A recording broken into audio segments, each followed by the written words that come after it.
ভাল লাগতেছে, এটাই বুঝাইলাম। গুনাহ মানুষকে প্রতিবন্ধী বানায়। হ্যাঁ, অব্যাহত পাপ লাগাতার গুনাহ মানুষকে প্রতিবন্ধী বানায় ফেলে, মানসিক ভারসাম্যহীন, মাতাল বানায় ফেলে। তার আর বিবেক বুদ্ধি কাজ করে না। মাতাল যারা, মানে নেশা করে, মদ খায়, মাতাল, ওদের কি থাকে না? বিবেক বোধ। আচ্ছা, তো এটা দলিল কি? লাআমরুকা ইন্নাহুম লাফি সাকরাতিহিম ইয়ামাহুন। আল্লাহ তাআলা বলছে, বন্ধু আপনার জীবনের কসম, এই নাফরমানরা তারা তাদের গুনার অবাধ্যতার মধ্যে মাতালের মতো ডুবে আছে। আল্লাহ কোরআন বলছে, গুনাহ মানুষকে মাতাল বানায়, গুনাহ মানুষকে প্রতিবন্ধী বানায়। গুনাহ একটা সময় আর বিবেক বোধ কাজ করে না, ছেলেটার বুঝেই না যে এটা এখানে মানাবে কিনা। ওই এখান দিয়ে সারাক্ষণ গাড়ি যাইতেছে, ওই সাইডে দিয়ে বইয়া পেশাব করতে আছে।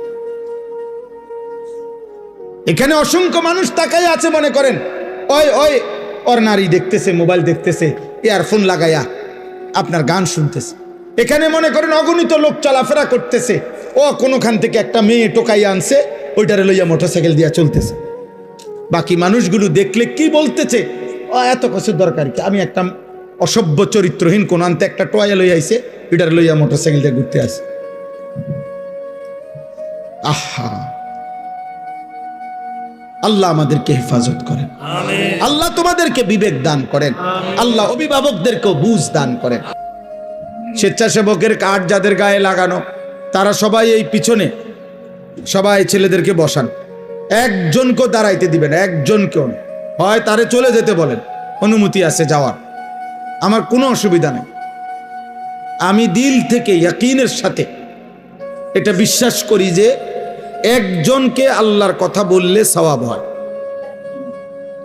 একজনকেও আল্লাহর কথা বললে কি হয়? নেকি হয়। আর আমার সওয়াব দরকার, আমার নেকি দরকার, অন্য কিছুই দরকার নেই, অন্য কিছুই দরকার নেই। মূল্যায়ন অবমূল্যায়ন কোনোতেই কিচ্ছু হয় না, আসে যায় না, আসে যায় না। রাসূলুল্লাহ সাল্লাল্লাহু আলাইহি ওয়াসাল্লামকে আল্লাহ তাআলা বলছেন, আপনি আপনার জিম্মাদারি আদায় করেন। ফাসদা বিমা তু'মার ওয়া আ'রিজ আনিল জাহিলিন। আল্লাহর আদেশ আপনি বলতে থাকুন, প্রত্যেক অজ্ঞ মূর্খ আপনি তাদের থেকে নিজেকে আড়াল করুন, মানে আলাদা রাখুন। কোরআনুল কারীমের মধ্যে আছে, ওয়া ইযা সামিউল লাগওয়া আ'রাযু আনহু ওয়া ক্বালু লানা আ'মালুনা ওয়া লাকুম আ'মালুকুম সালামুন আলাইকুম লা নাবতাগিল জাহিলিন। আল্লাহ বলেন, আমার প্রিয় বান্দারা হচ্ছে এমন, তারা যখনই কোনো বেহুদা কথা এবং কাজ দেখে তারা সেখান থেকে সরে পড়ে, আর যদি তাদেরকে সেই বেহুদা কাজে, গুনার কাজে ডাকে, তারা বলে, না ভাই তুমি তোমার কাজ নিয়ে থাকো, আমি আমার আল্লাহকে নিয়ে আছি। এবং বলে, সালামুন আলাইকুম, আমি তোমার জন্য কল্যাণ কামনা করছি। এবং এটাও বলে, তুমি যতই ডাকো, লা নাবতাগিল জাহিলিন, অজ্ঞ মূর্খ নাফরমানের সঙ্গী আমি কখনোই হব না। তুমি আমার ডাকতে পারো, আমি আসবো না, আমি অজ্ঞ মূর্খ। এই জন্য কোরআনুল কারীমের এই কথাই স্পষ্ট বর্ণনা, প্রত্যেক পাপী মূর্খ, আমি কিংবা তুমি, জওয়ান কিংবা বুড়া, যে গুনাহ করে সে মূর্খ। কুল্লু মান আসাল্লাহ ফাহুয়া জাহিল, তাফসীরে ইবনে কাসিরের মধ্যে আছে, যে আল্লাহর নাফরমানি করে সে মূলত মূর্খ, জাহেল, অজ্ঞ, আহম্মক। এজন্য কোরআনুল কারীম পাপীদেরকে, নাফরমানদেরকে কোথাও বলছে লা ইয়াকিলুন, ওদের আকল নাই। কোথাও বলছে লা ইয়াফকাহুন, ওরা কিছুই বোঝে না। কোথাও বলছে লা ইয়ালামুন, তারা কিছুই জানে না, কিছুই জানে না। কোরআনুল কারীমে আল্লাহ তাআলা বলছে আমাদের সবাইকে যে, হে আমার বান্দা, তুমি একটু খবর নাও, চারিদিকে খোঁজ লাগাও, এই পৃথিবীর ইতিহাস দেখো, আমার পৃথিবীতে দেখো, খবর নাও। আর খবর নিলেই দেখবা, ফানজুরু কাইফা কানা আকিবাতুল মুকাদ্দিবিন, যুগে যুগে মিথ্যাবাদীদের পরিণতি কি হয়েছে, খবর নাও। ফানজুরু কাইফা কানা আকিবাতুল মুফসিদিন, দুনিয়ার মধ্যে যারা বিশৃঙ্খলা, ফাসাদ, অন্যায় অনাচার করত, তাদের পরিণতি কি হয়েছে দেখো। ফানজুরু কাইফা কানা আকিবাতুল মুনজারিন।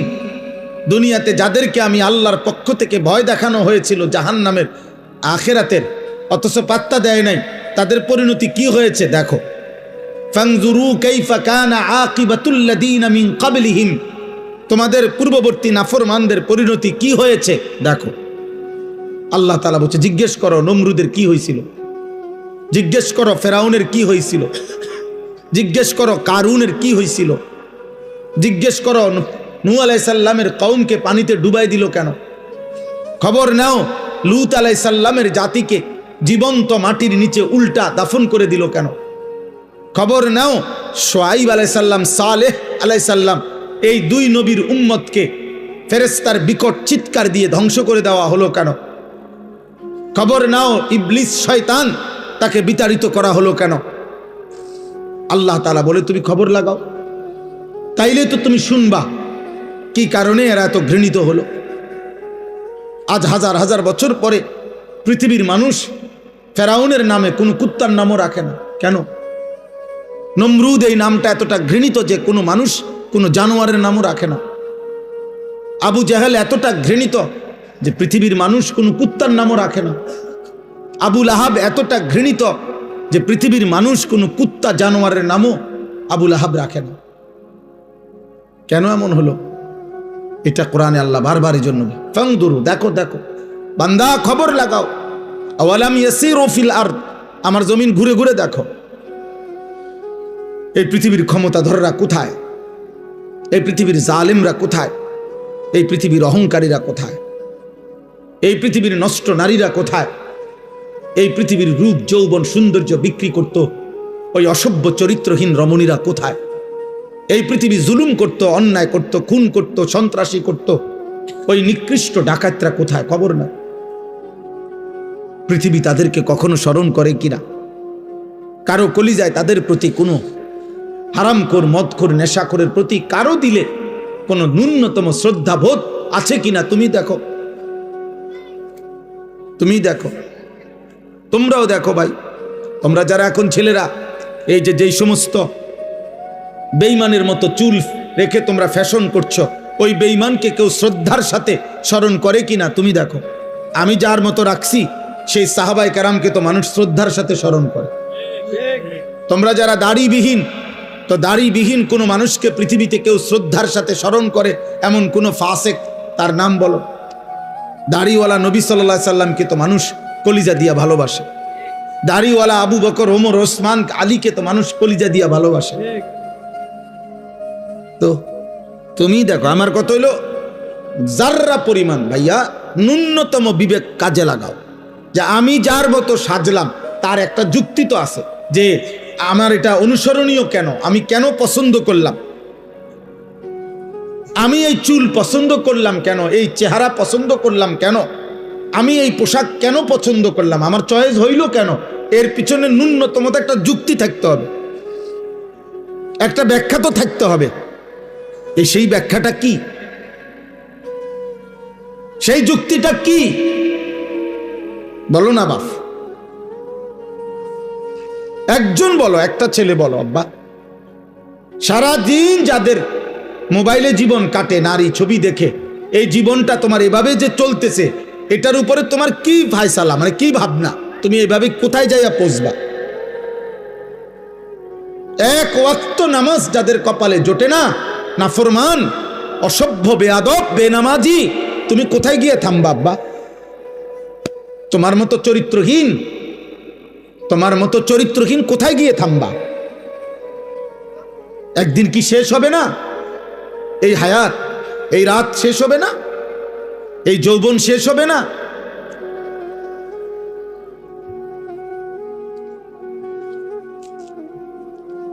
এই জন্য এটা জরুরি। চলো ভাই, বুঝতে শেখো, ভাবতে শেখো, ভাবতে শেখো। আত্ম উপলব্ধি বড় নিয়ামত। আমি প্রায় বলি এ কথা, আজকেও বলছি, যে কমপক্ষে বাপ, জওয়ান, বুড়া,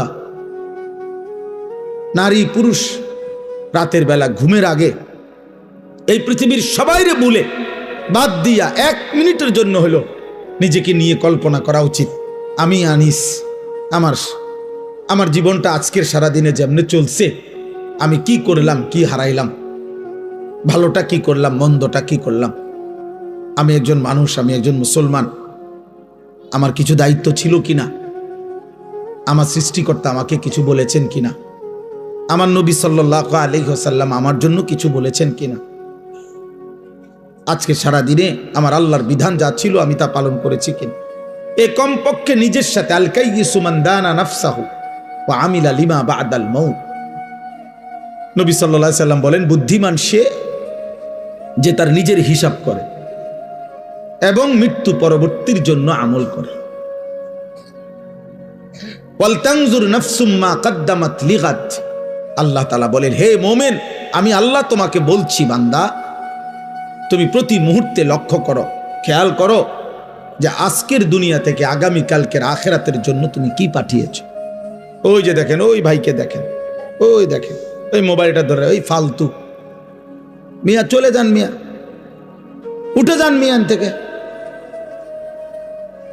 বাইরে গিয়ে ছবি উঠান মিয়া, সিএনজি ছবি উঠান,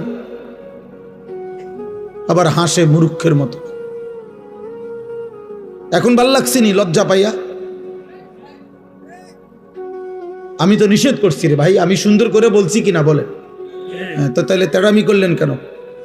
আমি তো জবরদস্তি করে বসাই নাই, আমি তো অনুমতি দিছি। আব্বা কেউ চলে গেলে আমার কোনো আপত্তি নেই। আমি সেই আনিসুর রহমান, এই মুরাদনগরের গলিতে গলিতে আমার মনে আছে আমি 4 জন শ্রোতার সামনে 2.5 ঘন্টা 3 ঘন্টা বয়ান করছি। 10 জন শ্রোতার সামনে আমি 3 ঘন্টা বয়ান করছি, কোনো অসুবিধা নাই। আল্লাহর কথা একজনকে বললেও নেকি হয়। আমার সওয়াব দরকার, আমার নেকি দরকার। ব্যাপক পরিচিতি দিয়ে আমি কিতা করব? মনে করেন 1 কোটি মানুষের সমর্থন দিয়ে আইবা, আমি কর্মটাকে আমি দিয়ে কিতা করব? আমারটা দরকার নাই তো। আমি তো কোনো প্রার্থী না, আমার কোনো মার্কা নাই তো, তাহলে আমি সমর্থন দিয়ে করবো কি? বুঝেন নাই কথাটা? আমার আসলেই কোনো মার্কা নাই, কোনো মার্কার পক্ষে আমি প্রচারণাও করি না, তো তাহলে আমি সমর্থন দিয়ে করবো কি? তা আল্লাহ আমাদেরকে বুঝ দান করে। ঠিক আছে ভাই, বাইরে চিন্তা করে না ভাই, সবাই চিন্তা করে কুলায়। আমরা কি পুরা কোম্পানি কিন্তু লয়ে বইছি নি কেন? তাহলে আমরা সবাই চিন্তা করে কুলান যেত। এই যে কয়জন বসছেন এই কয়জনই শুনে, আল্লাহ আমাদেরকে তৌফিক দান করে। আমার ভাই, আমার বাবা, আমার প্রথম কথা এটা, আমি অনুরোধ করছি, একটা মাহফিলে সব বদলায় যাব এমন না, এটা কোনো তাবিজ না, ফু না, কিন্তু আমি অনুরোধ করছি এতগুলো কিশোর যুবক, আলহামদুলিল্লাহ তোমরা যেমনি হোক আসছো, তোমরা যেমনি হোক ভাল লাগছে, মনে করো এই হুজুরের ওয়াজ ভাল লাগে, এই বক্তার ওয়াজ ভাল, যেটাই হোক, কারণ যাই হোক মনে করো, কারণ তুমি আসছো তো, অতএব তোমার কাছে আমার অনুরোধ, তুমি আল্লাহর ওয়াস্তে, আমার জন্য আমি তোমার কাছে কিছু চাচ্ছি না, আমি তোমার কাছে চাচ্ছি 1 বিন্দু হইল তুমি তোমার বিবেকের সাথে বুঝাপড়া কইরো যা করছো তা ঠিক কিনা। আল্লাহ যার সৃষ্টিকর্তা, নবী মুহাম্মদ সাল্লাল্লাহু আলাইহি সাল্লাম যার রসুল, কোরআন যার কিতাব, ইসলাম যার ধর্ম, তো তোমরা যেভাবে চলছো সে এভাবেই চলা উচিত কিনা, এটাই যদি তোমার বিবেকের কাছে প্রশ্ন শুন, তোমার কাছে তোমারে দিলাম, প্রত্যেকটা কিশোর যুবক তোমার বিবেকের কাছে তোমাকে দিল। মনে রাখো আব্বাস, বড় আফসোসের বিষয় হলো এরকম অসংখ্য অগণিত যুবক তোমরা আছো, কিশোর, যাদের কপালে একজন অভিভাবক যে তোমারে আল্লাহর দিকে ফিরাবে, যে তোমারে গুনাহ থেকে বাঁচাবে, যে তোমারে হারাম ছবি, নারী, জিনা, ব্যভিচার, মদ, জুয়া, অশ্লীলতা, বেহায়াপনা, কাফের বেঈমানদের চুল চেহারা, নাফরমানির জীবন থেকে তোমারে ফিরাবে। অসংখ্য ছেলে তোমাদের কপালে, এমন একজন মুরব্বী অভিভাবক কেউ জোটে না, যার কারণে জীবনটা এলোমেলো, নিজের মতো করে আর কতক্ষণ চলা যায়। আমরা কিতাবে পড়ছি, শেখ সাদি রহমতুল্লাহ আলাই, পৃথিবী বিখ্যাত বুজুর্গ ছিলেন, আল্লাহর ওলি, শেখ সাদি রহমতুল্লাহ বলেছেন, ইন্না মিন আযমি নিআমিল্লাহ আলা আবদিহি আন ইউওয়াফিকাহু লিসুহবাতিল আখিয়ার। শেখ সাদি রহমতুল্লাহ বলেন, আল্লাহর কোন বান্দার উপরে আল্লাহর একটি শ্রেষ্ঠতম নিয়ামত এটা যে আল্লাহ তাকে একজন নেক বান্দা, আল্লাহর কোন প্রিয় বান্দার সান্নিধ্য দান করেছেন। এটা কোন বান্দার উপরে আল্লাহর একটি শ্রেষ্ঠ নিয়ামত। তার জীবনে একজন ভালো মানুষ জুটছে যে তারে টেনে ধরছে, না তুমি এটা করতে পারবা না, না তুমি এটা ছাড়তে পারবা না। এরকম অসংখ্য অগণিত বিষয় যে তাকে টেনে ধরে, যে তাকে শুধরায় দেয়, যে তাকে ঠিক করে দেয়, যে তাকে আল্লাহর পথে আগায় দেয়।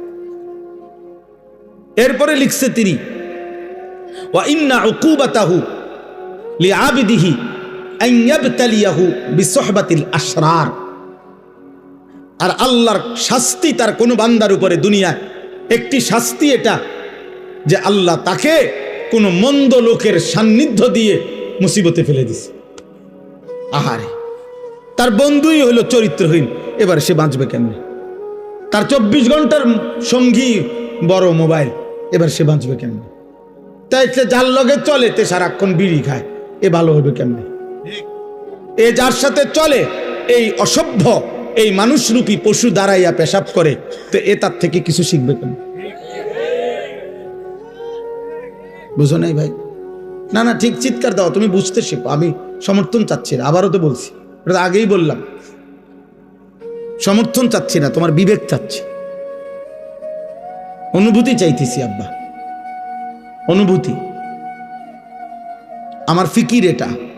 মাওলানা ইয়াহিয়া নিশ্চয় বলছে, মাওলানা ইয়াহিয়া, আমরা সারাদিন, সারা বছর, সারা সপ্তাহ কিশোর যুবকদের জন্য আর কি করতে পারি আমাদের সাধ্যমতো মুসলিম কিশোর নওজওয়ানকে গুনাহ থেকে ফেরানো, আল্লাহর দিকে ফিরানো, ওদেরকে পাক নাফাক ন্যূনতম প্রয়োজন পরিমাণ ওযু, নামাজ, সূরা, কেরাত, দোয়া, কালাম শেখানোর জন্য আর কি করা যায়, এর জন্য সারাদিন ফিকির করি। ও ফিকির করো তো আমার ছাত্র, আমার এই সুখ দুঃখের, আমার যেই কিশোর যুবকদেরকে নিয়ে কার্যক্রমের মূল সঙ্গী সে। আল্লাহ তাকেও হায়াতে তৈয়বা আফিয়া দান করে।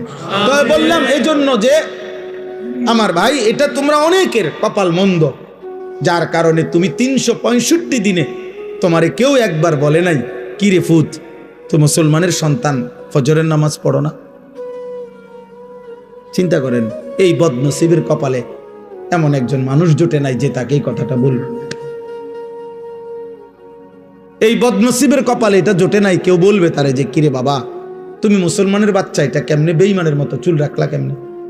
কেউ নাই তার একজন অভিভাবক। কে তাকে বলবে যে বাবা, মুসলমানের সন্তান, পেশাব করে পানি নিতে হয়, টয়লেট পেপার ব্যবহার করতে হয়?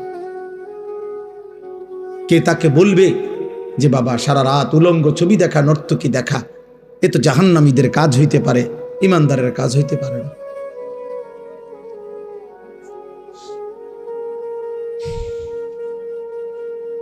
এই জন্য দোস্ত আমার, বন্ধু আমার, ওলামায়ে কেরামের সান্নিধ্য গ্রহণ করো, মসজিদের ইমাম সাহেবের সান্নিধ্য গ্রহণ করো, আশেপাশে নেককার আলেমদের আসা যাওয়া করো, জীবনটা বরকত হবে।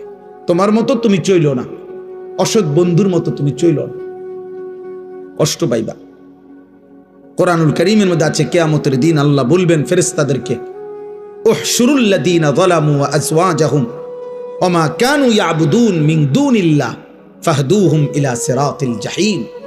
আহা, কিয়ামতের দিন আল্লাহ বলবে, ফেরেশতারা, হাসরের এই ময়দান থেকে প্রত্যেকটা পাপীকে আরো 2 জন সঙ্গী সহ একসাথ করো, 3 জনকে একসাথ করো, 1 পাপী, 2 ওয়া আযওয়াজাহুম, ওই পাপ কাজটি তার সঙ্গী যে ছিল, যার সঙ্গী হয়ে, যার সঙ্গ নিয়ে সে এই গুনার কাজটা করত, ওরও একসাথ করো। ওয়া মা কানু ইয়াবুদুনা মিন দুনিল্লাহ, এবং এই পাপ এবং গুনার কাজ করতে গিয়ে সে আমি আল্লাহকে বাদ দিয়ে যার উপরে ভরসা করত, আমার নেতা আছে, আমার কর্মী আছে, আমার দল আছে, আমার ক্ষমতা আছে, আমার সম্পদ আছে, আমার টাকা আছে, আমার বাড়ি গাড়ি আছে, আমাকে বংশ বড়, আমার ফলাফাইন আছে, কিছু না কিছু একটার উপরে ভরসা করে, আমার শরীর আছে, আমার স্বাস্থ্য আছে। আল্লাহর কসম, প্রত্যেক পাপী, আমি কিংবা তুমি, পাপ করার মুহূর্তে তার একটা না একটা আস্থা আছে কারো উপরে, আল্লাহকে বাদ দিয়া, নাহলে হে নাফরমানি করছে কেমন? আল্লাহ বলবেন ফেরেশতাদেরকে ওরও ডাকো, এই তিনও নাফরমানকে একসাথ করো, পাপী, পাপীর সঙ্গী এবং পাপ কাজে সে যার উপরে ভরসা করছে, যার উপরে নির্ভর করছে। আল্লাহ বলবেন ফেরেশতারা তিনটা নাফরমানকে একত্র করে ফাহদুহুম ইলা সিরাতিল জাহিম, জাহান্নামের রাস্তা দেখায় দেন। এজন্য তুমি কারো গুনার নির্ভরশীলতা হইও না, তোমার উপরে ভর করে জানো সে গুনাহ না করে। তুমি কাউরে গুনার রাস্তা আগায় দিও না। মদের আড্ডা, জুয়ার আড্ডা, নারীর আড্ডা, জিনার আড্ডায় তুমি আগায় দিও না। আল্লাহ আমাদেরকে মাফ করে দেন, আমিন। কোরআনুল কারীমের মধ্যে আছে প্রত্যেক পাপী পাপ করার পূর্ব মুহূর্ত পর্যন্ত, ছেলেরা আব্বা শোনো, প্রত্যেক কবিরা গুনাহ, যে কবিরা গুনাহ করে, শিরিক করে, কুফর করে, মদ, জুয়া, চুরি, ডাকাতি, সুদ, ঘুষ, বেপর্দা, বেহায়া, কিস্তি, হারাম, নারী, ছবি, অশ্লীলতা, গান, বাদ্য, উলঙ্গতা, বেহায়াপনা, আল্লাহর নাফরমানি করে, আল্লাহর কসম কোরআনুল কারীমে সূরা হাশরের মধ্যে আছে প্রত্যেক পাপী পাপ করার পূর্ব মুহূর্ত পর্যন্ত ইবলিস, শয়তান তার সাথে থাকে। যখনই সে পাপ শুরু করে, চোর যখন চুরি শুরু করে, ব্যভিচারী জেনা যখন শুরু করে, সুদখোর যখন সুদের টাকা গনে, ঘুষখোর যখন ঘুষের টাকা হাতে নেয়, লম্পট যখন চরিত্রহীনতা শুরু করে, নাফরমান যখন উলঙ্গ ছবি দেখে, মদখোর যখন মদের বোতল হাতে নেয়, শিরিককারী যখন শিরিক করে, মূর্তি পূজক যখন মূর্তি পূজা করে, মানে প্রত্যেক পাপী যখন পাপ শুরু করে, আল্লাহর কসম আল্লাহ কোরআনে বলছে ইবলিস শয়তান তার থেকে তৎক্ষণাৎ সরে যায়, সরে যায়, শয়তান তার থেকেও সরে যায়। মানুষ তো দূরে থাক, শয়তান পর্যন্ত বলে ইন্নী বারীউম মিনকা, আমি তোর থেকে মুক্ত, ইন্নী আখাফুল্লাহ রাব্বাল আলামিন, আমি বিশ্বাস করি যে পাপের কারণে আযাব আসে, হতে পারে তোর উপরে আযাব আসবে, আর আমি যদি তোর সাথে থাকি ইবলিস, আমি আমার উপরেও আযাব আসবে, এই জন্য আমি তোর থেকে সরে গেলাম, তোর নাফরমানি তুই কর। কোরআন শরীফের আয়াত। এই জন্য পাপী তুমি এত নিকৃষ্ট যে তোমার শয়তান পর্যন্ত তোমার সাথে থাকে না। তখন জন্য জেনাকার, ব্যভিচারী, অসভ্য নোংরা ছবি দেখো, উলঙ্গ নাচ দেখো, সুদ খাও, ঘুষ খাও, কিস্তি নাও, হারাম খাও, জেনা করো, ব্যভিচার করো, মদ খাও, জুয়া খেলো, হারাম উপার্জন করো, সন্ত্রাসী করো, চাঁদাবাজি করো, ছিনতাই করো, রাহাজানি করো, আল্লাহর কসম ওই পাপের মুহূর্তে শয়তানও তোর সাথে থাকে না। শয়তান, শয়তান তোরে থুতু মারে, মানুষ তো থুতু মারবেই, ইবলিস পর্যন্ত তার সাথে থাকে। ফালাম্মা কাফারা ক্বালা ইন্নী বারীউম মিনকা। বদরের যুদ্ধের দিন মক্কার কাফেরদের সাথে ইবলিস মানুষের আকৃতি ধারণ করে, কোরআন শরীফে আছে সূরা আনফালে, বলছিল আমি তোমাদের লগে আছি, ওয়া ইন্নী জারুন লাকুম, আমি তোমাদের লগে আছি, ঘাবড়াইবে না। মুসলমানদের জনবল কম, 313, অস্ত্রও কম, 8টা মাত্র তরবারি, 2টা মাত্র ঘোড়া, আর কিচ্ছু নাই। তোমরা শুধু শুরু করো, 10 মিনিটও লাগতো না, এগুলা ভাগ্যে যাব, আমি আসি।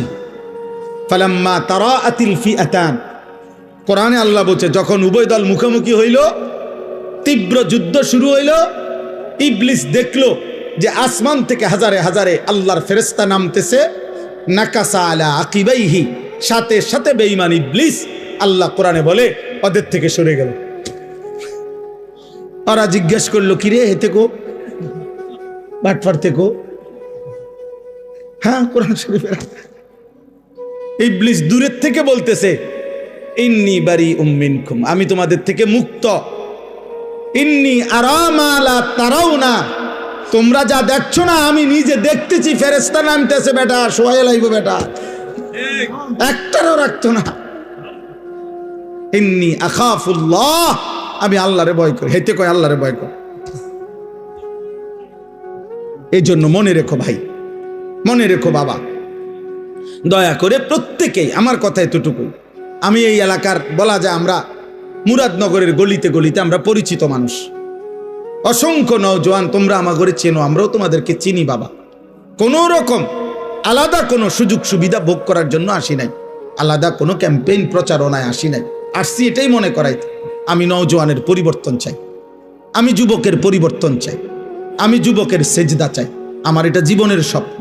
যেদিন আমি বাঁচি আমার আশা এটা, মুসলমানের একটা একটা কিশোর যুবক আল্লাহর দিকে ফিরবে, দিন শিখবে, আল্লাহ চিনবে, ওযু নামাজ সূরা কেরাত দোয়া কালাম শিখবে। গত বছর আলহামদুলিল্লাহ আমরা 2025 সাল আমার মাদ্রাসা কুমিল্লা ক্যান্টনমেন্ট ময়নামতি সাহেবের বাজারে 2 পরীক্ষার বন্ধে 3 দিন করে 6 দিন আমরা মোট 500-র উপরে ছেলে স্কুল কলেজের প্রায় 11 ঘন্টা করে প্রতিদিন আমরা 3 দিন করে 6 দিনে ওযু নামাজ সূরা কেরাত দোয়া কালাম স্কুল কলেজের ছেলেদেরকে আমরা শিখাইছি আমাদের মাদ্রাসায় রাইখা। তখন মাদ্রাসা বন্ধ ছিল, ছাত্ররা বাড়িতে ছিল। প্রায় 60 জনের মতো বড় ছাত্র এবং উস্তাদ মিলে ওদেরকে ওযু নামাজ শিখাইছি। মাওলানা ইয়াহিয়াই তদারকি করছে পুরা। আলহামদুলিল্লাহ আমরা গত বছর মাদ্রাসার জন্য 118 শতক জায়গা কিনছি। আমার ওই মাদ্রাসা প্রায় 2,62 লাখ টাকা শুধু জমির দাম, মাটির দাম। আশা করছি যে মুসলমানের কিশোর যুবক নওজোয়ান সব শ্রেণীর মুসলমানের জন্য একটা পৃথক বড় মাদ্রাসা করব ওইখানে। আশা আমার স্বপ্ন। কি আশায়?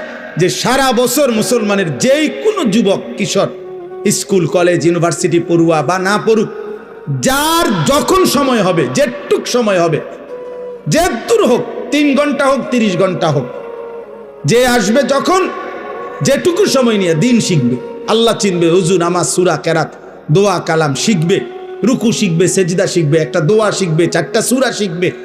এই আশা নিয়ে আমি ওই মাদ্রাসাটার কার্যক্রম আলহামদুলিল্লাহ শুরু করছি।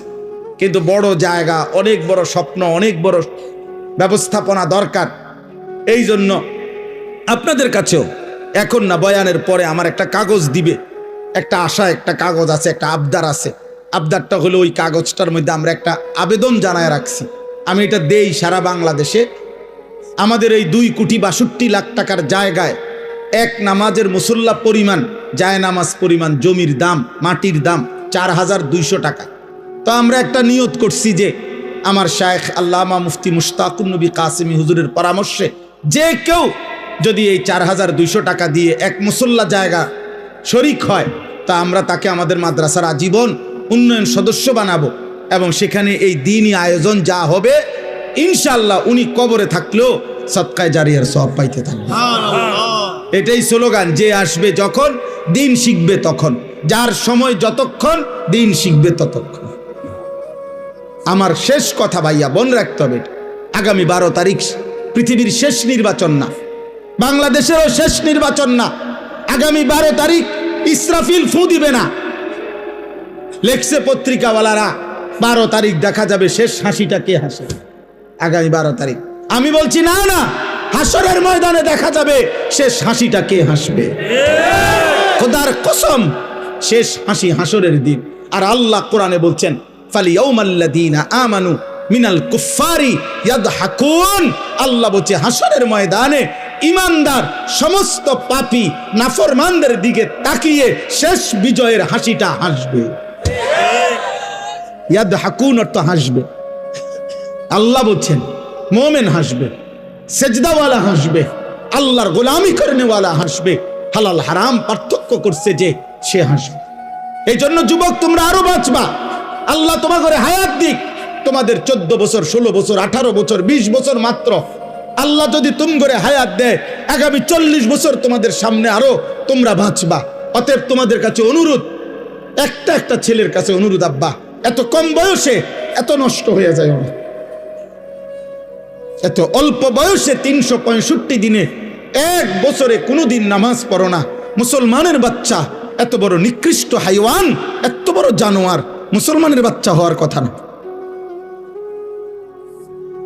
মুসলমানের ঘরে জন্ম নিয়ে 24 ঘন্টা এত নারী, এত উলঙ্গ ছবি, মুসলমানের বাচ্চা ইমানদারের রক্ত থেকে এত নিকৃষ্ট দুর্গন্ধ বাইর হবার কথা না রে বাপ। এত জঘন্য, এত বড় নিকৃষ্ট জঘন্য আচরণ হওয়ার কথা না। ছি ছি ছি ছি বেটা, কাপুরুষ বেটা।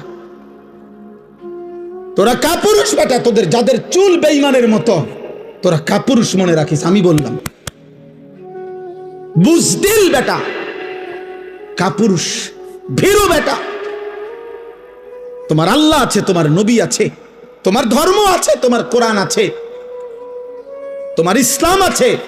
তোমার ইসলামের সব সৌন্দর্য সুন্দর, তোমার নবীর সব সুন্দর। নবী সাল্লাল্লাহু আলাইহি সাল্লামের আদব, আখলাক, চলা ফেরা, চুল, চেহারা, আচরণ, উচ্চারণ, রাত দিন, ঘর সংসার, বাজার, ব্যবসা, দেশ রাষ্ট্র, রাজনীতি, নবীজি সাল্লাল্লাহু আলাইহি সাল্লামের বাথরুমে ঢুকা, বাথরুম থেকে বের হওয়া, নবীজির খাবার, আহার, নিদ্রা, নবীজির চলা ফেরা, নবীজির সব সুন্দর। নবী সাল্লাল্লাহু আলাইহি সাল্লাম ইতিকাফ করতেন রমজানের শেষ 10 দিন। ইতিকাফ অবস্থায় মসজিদে নববী থেকে তিনি মাথাটা নবীর স্ত্রীদের দিকে বাইর করে দিতেন, আর মাথা মোবারকের মধ্যে বিবিরা তেল দিয়ে চুল আশ্রয় দিতেন। অর্থাৎ ইতিকাফ অবস্থায়ও নবী তার সৌন্দর্যের, তার চুল পরিচর্যার, চুলে তেল মাখা এতটুকু যত্নবান তিনি ছিলেন। তিনি এতটা সুন্দর ছিলেন, তিনি এতটা স্মার্ট ছিলেন। তুমি আখলাক নাই, চরিত্র নাই, কোন বেঈমানের মতো চুল রাখলা? ওই বেঈমানের জন্মের ঠিক আছে কিনা তাও তো তুমি জানো না, ওই বেঈমানের চরিত্র আছে কিনা তাও তো জানো না। ওই বেঈমান কত রাত কত নারীর সাথে ঘুমায়, জিনা করে আর বেবিচার করে, তার মতো চুল তোমার ডিজাইন, তাহলে এটা তো জিনাকারের চুল, এটা তো বেবিচারীর চুল, এটা তো লম্পটের চুল, এ তো চরিত্রহীনের চুল। তাহলে চুল যদি হয় লম্পটের, তো তোমার ভিতরে আখলাক কিসের? এটা আমরা বুঝি না, আমরা এটা বুঝি না আব্বা। দিল তোমার কি চায় আমরা বুঝি না। এক ওয়াক্ত নামাজ যে পড়ে না, একটা সেজদা যার কপালে নাই, হায় হায় হায় হায়। তুমি যে নারী দেখো মোবাইলে, তো এরপরে তোমার দিলে কি চাচ্ছে আমরা এটা বুঝি না। তুমি কি চাচ্ছ দেখে এটার দ্বারা, এটার দ্বারা এরপরে তোমার কি মনের আকাঙ্ক্ষাটা কি? জিনা। তুমি যদি বেবিচার করতে পারতা, এটাই তো চাও, আর কি?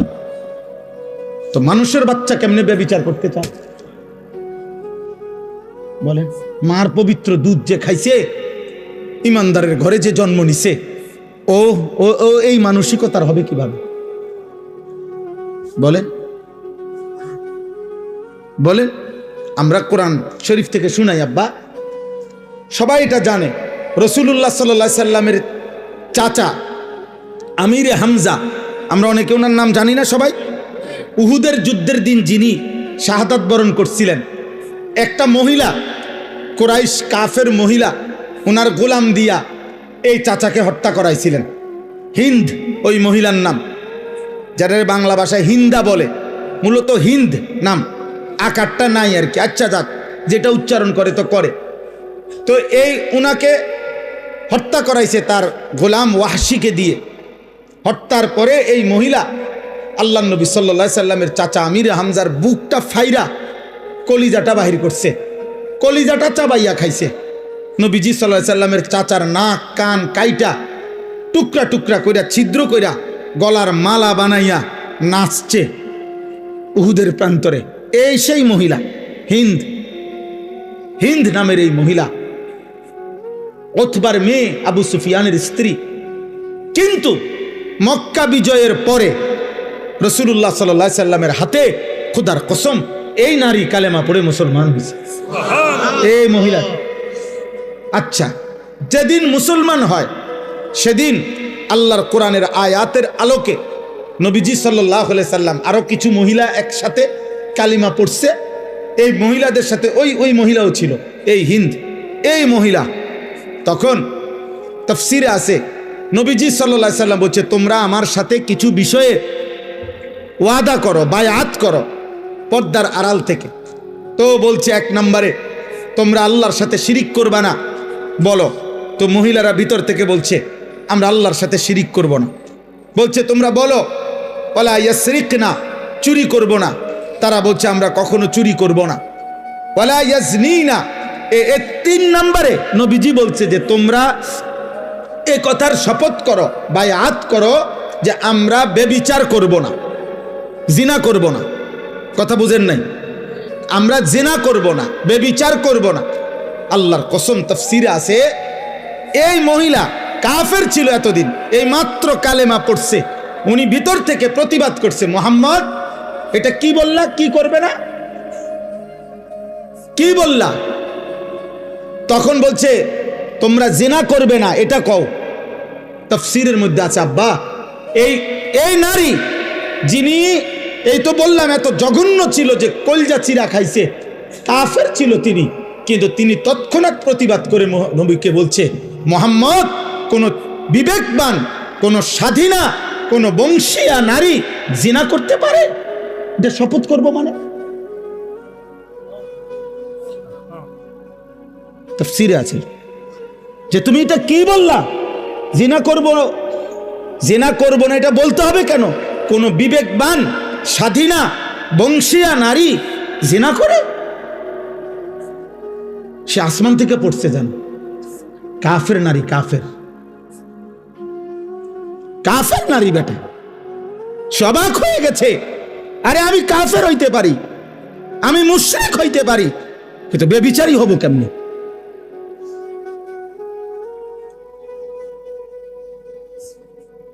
তোমার আখলাক তুমি বলো ভাই, তোমার চরিত্র তুমি বলো, কি করছো তোমরা, কি করছো তোমরা বলো বাবা। আমার বাপ আপনাদেরকেও বলি, আপনারা যারা শুধুমাত্র বয়স্ক বাবা, আহা আপনারা কি সংসার মিলাইতে আছেন? সংসার বলতে বিল্ডিং, সংসার বলতে সোফা, সংসার বলতে বাজার খরচ, সংসার বলতে জিফুতের টাকা পয়সা, সংসার বলতে জামা কাপড়। আপনি দেখেন না ছেলেটা আপনার ঘরে ঘুমাইয়া 365 দিনে একদিনও ফজরের নামাজ পড়ে না, এটা মানুষ হচ্ছে না, জানোয়ার হচ্ছে। আপনি বুঝেন না এটা? আপনি বুঝেন না? তার চুল দেখলে বোঝা যায় মুসলমানের কোনো নমুনা নাই, তার বংশের কোনো লোকের সাথে মিল নাই। তা আপনার সন্তান সন্তান হচ্ছে না অমানুষ হইতেছে, আপনি বুঝেন না? এটা তো মানুষে দেখলেই বোঝা যায়, চেহারা দেখলেই তো মানুষে কয়, কিরে ভাই তোর কি মন খারাপ নাকি, তোর চেহারা এরম হয়ে গেল কা, অসুস্থ নাকি? আহা, ওই যে চুল ফিরাই, ওই হাসে, ওই যে নিজে নিজে হাসে, দেখেন এই দেখো নিজে নিজে চুলে ফিরাইতেছে, হাসতেছে, মানে মজা লাগতেছে, এর কাছে ভাল লাগতেছে। এটাই বুঝাইলাম, গুনাহ মানুষকে প্রতিবন্ধী বানায়। হ্যাঁ, অব্যাহত পাপ লাগাতার গুনাহ মানুষকে প্রতিবন্ধী বানায় ফেলে, মানসিক ভারসাম্যহীন, মাতাল বানায় ফেলে। তার আর বিবেক বুদ্ধি কাজ করে। মাতাল যারা, মানে নেশা করে, মদ খায়, মাতাল, ওদের কি থাকে না? বিবেক বোধ। আচ্ছা, তো এটা দলিল কি? লাআমরুকা ইন্নাহুম লাফি সাকরাতিহিম ইয়ামাহুন। আল্লাহ তাআলা বলছে, বন্ধু আপনার জীবনের কসম, এই নাফরমানরা তারা তাদের গুনার অবাধ্যতার মধ্যে মাতালের মতো ডুবে আছে। আল্লাহ কোরআন বলছে, গুনাহ মানুষকে মাতাল বানায়, গুনাহ মানুষকে প্রতিবন্ধী বানায়। গুনাহ একটা সময় আর বিবেক বোধ কাজ করে না, ছেলেটার বুঝেই না যে এটা এখানে মানাবে কিনা। ওই এখান দিয়ে সারাক্ষণ গাড়ি যাইতেছে, ওই ছাড়ি দিয়ে বইয়া পেশাব করতেছে। এখানে অসংখ্য মানুষ তাকাই আছে, মনে করেন ওই ওর নারী দেখতেছে, মোবাইল দেখতেছে, ইয়ারফোন লাগাইয়া আপনার গান শুনতেছে। এখানে মনে করেন অগণিত লোক চলাফেরা করতেছে, ও কোনোখান থেকে একটা মেয়ে টোকাইয়া আনছে, ওইটারে লইয়া মোটরসাইকেল দিয়া চলতেছে। বাকি মানুষগুলো দেখলে কি বলতেছে, ও এত কিছুর দরকার কি, আমি একটা অসভ্য চরিত্রহীন কোন আনতে একটা টোয়া লইয়া আইছে, ওইটারে লইয়া মোটরসাইকেল দিয়ে ঘুরতে আসে। আহা, আল্লাহ আমাদেরকে হেফাজত করেন, আল্লাহ তোমাদেরকে বিবেক দান করেন, আল্লাহ অভিভাবকদেরকেও বুঝ দান করেন। এই সবগুলো কথার পরে নিজেরা যদি ভাবি আমরা পরিবর্তন দরকার, বদলানো দরকার, বদলানোর একটা সুযোগ মাহে রমজান খুব কাছাকাছি আমাদের। আল্লাহ আমাদের কাছে তাকওয়া চায়। আল্লাহ চায় প্রত্যেকটা মুসলমান ইমানদার। আমি ইমান দিয়েছি বান্দা, আমি তোমাদেরকে মুসলমান বানিয়েছি, আমি তোমাদের কাছে তাকওয়া চাই। তাকওয়া কি? গুনাহ থেকে মুক্ত জীবন, আমি আল্লাহর আমার রাসূলের আদেশ পালন, এই তাকওয়া চাই। এই তাকওয়ামূলক জীবনটা আল্লাহ তাআলা আমাদের প্রত্যেকের কাছে চায়। আমার বাপ, এইটাই আমার কথা শেষ। আমি চাই শুধু এতটুকু কথা বলতে, রমজান মাস আমাদের আর একদম কাছাকাছি। ফেব্রুয়ারি মাসের 17 তারিখ সম্ভাব্য চাঁদ উঠবে, 18 তারিখ রোজা শুরু হবে ইনশাআল্লাহ। তো আর 1 মাস নাই, আর তো কি নাই, 1 মাস বাকি নাই, একদম অল্প গুণা কয়েকটা দিন। এই গুণা কয়েকটা দিন আগে আমি আপনাদের কাছে বললাম, কিশোর যুবক ভাই তোমাদের কাছে বললাম, মহান আল্লাহ পাক রব্বুল আলামিন প্রত্যেকটা ইমানদার মোমেনের কাছে খুব বেশি চায় যে বান্দা আমি তাকওয়া চাই, মানে তোমার জীবনটা এমন বানাও, গুনার থেকে বাঁচো, আমি আল্লাহর হুকুম পালন করো। এই কথাটা আল্লাহ বারবার বলছে কোরআনে, ইয়া আইয়ুহাল্লাযীনা আমানুত্তাকুল্লাহ ইত্তাকুল্লাহ ইত্তাকুল্লাহ ইত্তাকুল্লাহ ইত্তাকুল্লাহ। হে ইমানদার, আল্লাহকে ভয় করো, আল্লাহকে ভয় করো, আল্লাহকে ভয় করো, আল্লাহকে ভয় করো, আল্লাহকে ভয় করো। ইয়া আইয়ুহান নাবিয়্যুত্তাকিল্লাহ। আল্লাহকে আল্লাহ বলে বান্দা শোনো, আল্লাহকে ভয় করা এটা এতটাই গুরুত্বপূর্ণ যে আমি নবীকে আলাদা বলছি, হে নবী আপনি আল্লাহকে ভয় করেন। আমি ইমানদারদেরকে আলাদা বলছি, ইয়া আইয়ুহাল্লাযীনা আমানুত্তাকুল্লাহ। হে ইমানদারগণ আল্লাহকে ভয় করো। আল্লাহ বলেন শুধু নবীকে না, ইমানদারকে না। এবার শোনো, পৃথিবীর সমস্ত মানুষকে আমি বলছি, ইয়া আইয়ুহান নাসুত্তাকু রাব্বাকুম। হে মানব মণ্ডলী আল্লাহকে ভয় করো, আল্লাহকে ভয় করো। আল্লাহর ভয় যার মধ্যে নাই ও মানুষ না, আল্লাহর ভয় যার মধ্যে নাই ও ইনসান না, আল্লাহর ভয় যার কথা কলিজার মধ্যে নাই ও মানুষ না। এজন্য আল্লাহর ভয় মানে গুনাহ ছেড়ে দেওয়া, আল্লাহর ভয় মানে আদেশ পালন করা। এই অনুভূতি, এই চেষ্টা ভাঙা পড়বে, হুঁচট খাবে, কম হবে, ছুটে যাবে। গুনাহ তোমারও হয়, গুনাহ আমারও হয়, গুনাহ প্রত্যেকের হয়। কিন্তু আব্বা একটা হলো গুনাহ হয়ে যায়, পিছলা খেয়ে যায় মানুষ, কিন্তু আরেকটা হলো 24 ঘন্টা ঠান্ডা মাথায় পরিকল্পিতভাবে প্রতিদিন এক তালে এক রঙে এক ঢঙ্গে গুনাহ করতে থাকা, গুনার উপরে তৃপ্ত, গুনার উপরে মজা, গুনার উপরে সে চলতেছে ফিরতেছে। এটা কোনো মুমিনের পরিচয় হইতে পারে না।